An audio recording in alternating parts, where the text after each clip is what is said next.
Welcome to Module 10, Respect for Diversity. This module is designed to help you understand and appreciate the importance of diversity, develop inclusive practices, engage in reflective practices, and recognize the impact of role modeling in promoting positive behaviors and values.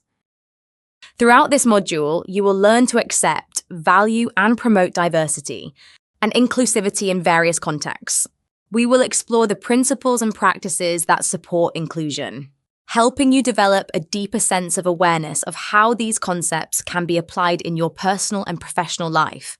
By understanding the significance of inclusion, you will be better equipped to contribute to environments that respect and celebrate differences. Reflective practices play a critical role in fostering inclusive environments. This module will encourage you to engage in self-reflection to identify and address personal biases, enhancing your ability to interact with others in a respectful and inclusive manner. Through continuous reflection, you will learn to adapt your behaviours and attitudes to support a culture of inclusivity. Finally, we will examine the powerful influence of role modelling in promoting positive behaviours and values. You will understand how being a positive role model can inspire others to adopt inclusive practices, thus creating a multiplying effect that benefits the wider community. By adopting the values of respect and inclusion, you can lead by example and encourage others to do the same. Join us on this journey because together, we can build a more inclusive and respectful world. To be able to become aware and to fully understand the concepts of diversity and inclusion, we have to dig deep into their background and definitions. We want to elaborate what the concepts symbolize, where they come from, and how and why they are important on various levels, only to then be able to experience the practical side of them. As Aristotle once said, the whole is greater than the sum of its parts. And this is exactly what we are aiming to do, analyze all the parts of these concepts, to be able to understand them as a whole and to be able to dive into the practical side of it. It's important to note that, as humans do, our concepts and constructs also change and evolve throughout history. But what's even more important is that even though the society seems to have reached a significant level of development, some of our values are still not just there yet, and the need for changes and evolution goes on. One such aspects for sure are diversity and inclusion, because while on some levels they are almost completely achieved, on others, not even close. With all this in mind, the learning outcomes for this particular section are the following. To understand and be able to clearly define and explain the concepts of inclusion and diversity, recognizing their significance in creating respectful and equitable environments. To accept, value, and promote diversity and inclusivity. To develop awareness of inclusion principles and practices, and their evolution throughout history. Throughout history, we have to admit, the situation with respect towards diversity and inclusion always had some sort of a negative aura around it. And even nowadays, the situation, even if it is better, is still far from perfect. What do we mean by perfect? Unfortunately for us in this case, perfect is such a basic thing that would, to a lot of us out there, seem like something so rational that it shouldn't even be talked about. We're talking about basic human decency and respect towards others, towards somebody who is in any sense different from us. There's a really interesting article posted on LinkedIn written by Brent Taylor called Why We're Failing at Inclusion, and we suggest you give it a closer look when you can. It revolves around exactly that basic human decency. Do you remember or have you ever heard that saying, "I was raised to treat the janitor with the same respect as the CEO"? It's a powerful saying describing what respect towards diversity is all about. But the other question that Brent Taylor raises here is if we're, as a society, so far behind that this saying should be the centre of attention nowadays. Are we really looking at others and choosing the level of respect towards them based on their job description? Ask yourself, shouldn't we have reached already a state where at least that somehow basic level is changed for the better? But if you think about it further, whatever level of discrimination and disrespect towards diversity will always somehow be basic. If we judge someone, discriminate or diminish someone based on the colour of their skin, basic. If we disrespect someone based on their sex, basic. If we do it based on gender, basic. What about nationality?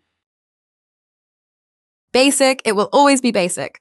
Because we are talking about basic human rights. And we're talking about most of the things that we're born into.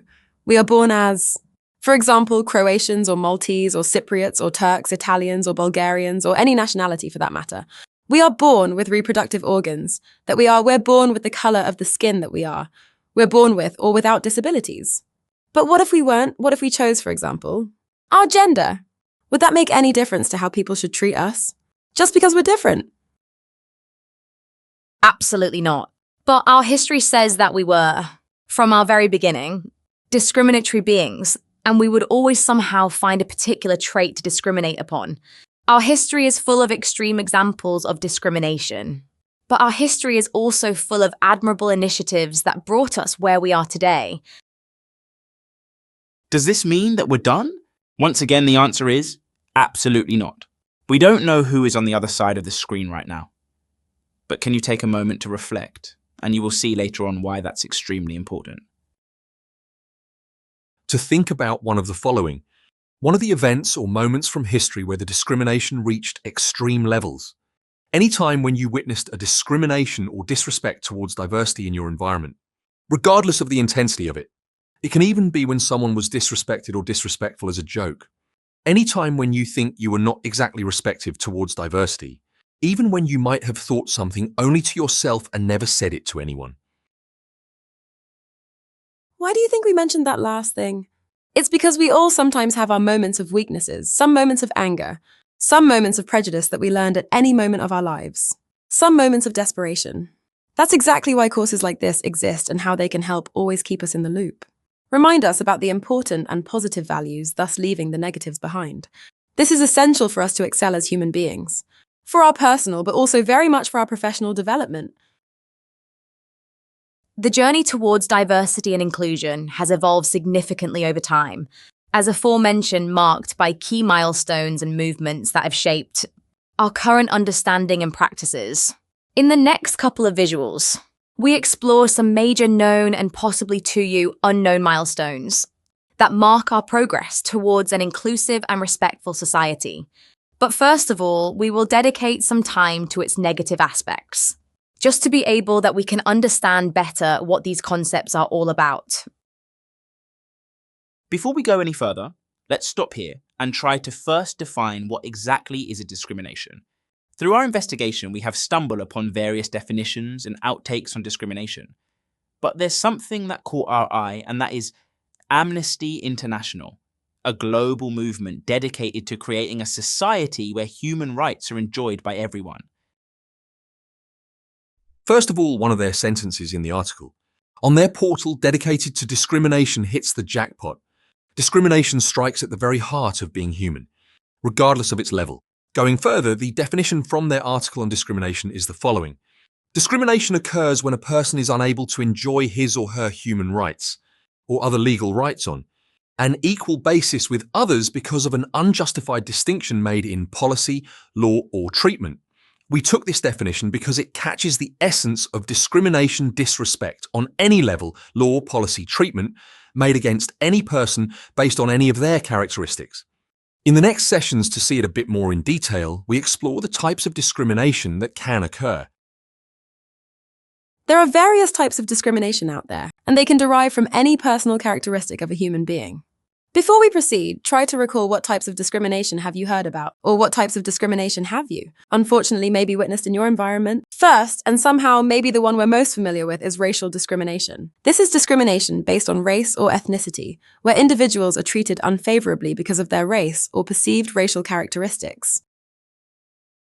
The next in line is discrimination based on sex and gender. On one side, the example might be the underrepresentation of women on leading and managing positions work-wise, the undermining of women's sports, like, for example, football as the most popular one, etc. On the other hand, we have gender-based discrimination, growing popular nowadays, unfortunately, as more genders, and gender-related concepts have appeared as well as various movements and initiatives in this regard. Maybe you would have to think twice about this next one. But there's also discrimination based on age. For example, it can often be seen in the corporate world where companies tend to hire younger candidates and can undermine the value of the elders. This can also happen in healthcare, education, and other important sectors. Because of this employment, we can once again stress how important education and balancing one's dual career is important, as it raises your chances of successfully continuing your career after the sports one ended. Religious discrimination is happening all around the world, and as you probably might know, a lot of wars and similar disasters were based on religion throughout history. This can especially happen when we don't understand others, or don't want to understand others, and sometimes it can be combined with another type of discrimination, for example, racial. Sexual orientation is among the highest problems discrimination-wise in the world. A lot of people still tend to hide their sexual orientation in fear of not only the general population, but also within family and friends, the closest people in their life. A lot of fights have broken out in the recent years on this topic. Throughout Europe and the world in general, a lot of opinions are still, unfortunately, divided, but on the other hand, a lot of civil activists organizing various initiatives, actions, movements, and other emerge to fight for some of our basic rights. Nationality can often cause discrimination, but it can be caused or triggered by different factors. For example, fear of the unknown, stereotypes, mass media spread panic and fear, etc. This can also be combined with religion, race, etc. We will often see tensions between people who have any sort of recent or major war connection. We can see it rise during various sports events such as World Cups, European Championships, etc. Luckily, there are more good examples, especially among the fans of a certain sports team, national. But the negative ones can often overshadow them. Disability is one more discrimination that often happens, still in the world. The fact that we were not able to figure this one out is something that can make people really think about the progress of society. What's more important is that it will often not be seen publicly, and it happens behind the curtains. For example, in the employment process. It's important to note that any of this, but especially this one, can happen to anyone at any time. Social class is another form of discrimination that would happen. For example, especially in schools, it can often happen unknowingly, where we as still children or youngsters act in a certain way without thinking or knowing the consequences. It can also happen on the society level where there are no equal opportunities, where people with lower socio-economic status are gradually marginalized and excluded from social groups, etc. Discrimination can happen also in the language itself. How? For example, the accent or the proficiency in any language can affect employment, education, as well as social interaction. Pregnancy is one of the widespread discrimination types which usually affects employment. It can often happen that younger women are asked during the job interview if they plan on having children, which can lead to a less chance of getting the job. This is also one of the hidden, or should we say silent, forms of discrimination, as it happens more on an individual level, between potential employer and employee. You see, the more we talk about it, the more you will probably think to yourself, oh my, there are so many that we neglect or rarely talk about. So many happening so regularly that they might even appear normal sometimes.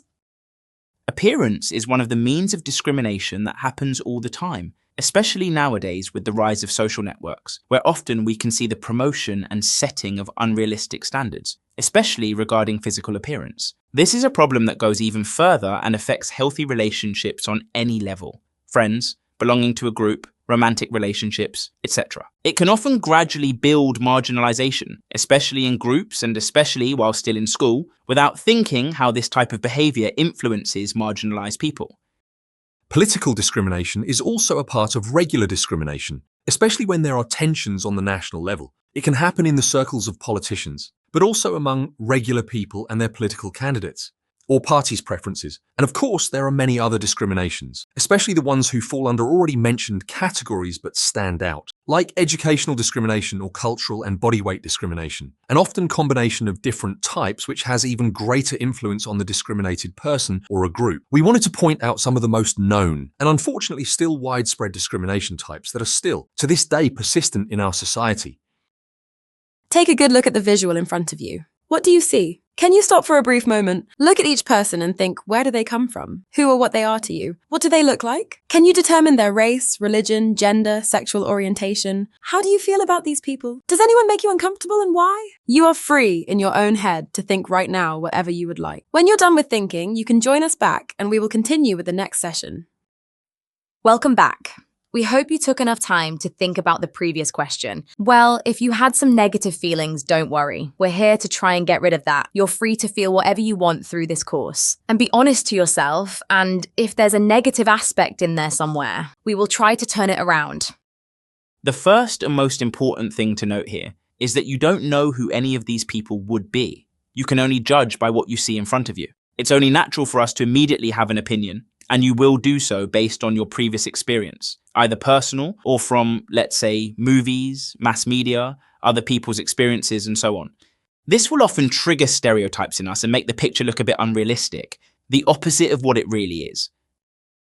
It's natural and it's okay sometimes to fear the unknown, to believe our friends, our family, to have suspicious feelings based on the inputs from the media and so on. But we should also hold on to that curiosity inside us, curiosity we were born with, and give ourselves an opportunity to look more into it, to critically evaluate the information, to get to know the person in front of us, their culture, their background, their interest, and so on. And then based on all of this, make conclusions and allow ourselves to feel however we feel about a person. This approach surely helps us leave the stereotypes aside, at least for a moment, and it gives us a chance to change our mind if it needs changing.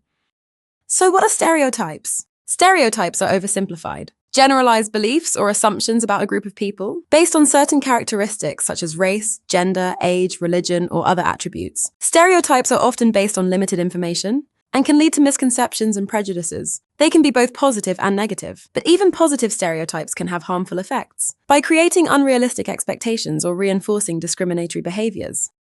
To conclude with this first part, we wanted to focus on the negative narrative, as it's the one that really shows the current situation around the world. We wanted to influence a reaction to be able to focus on the positives in the next couple of sections of this course.